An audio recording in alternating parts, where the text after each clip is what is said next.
If you want to know how can you make carousel posts on your Instagram account, today in this video I'll show you exactly how to do that. Just follow carefully with me and let's start. First, open Instagram, of course make sure you are logged in, and then if you want to make posts like this one in which you can swipe to view more content, you need to tap on the plus button right here at the bottom. It will take you to your camera roll where you can find your pictures and videos.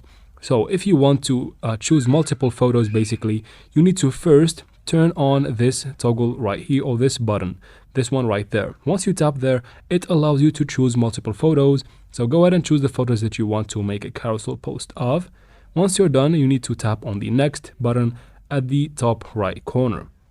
So now tap on next. And from here, just edit the photos if you want to add filters. So just choose the filter. Once you're done from that as well, you can tap on next in the top right corner again.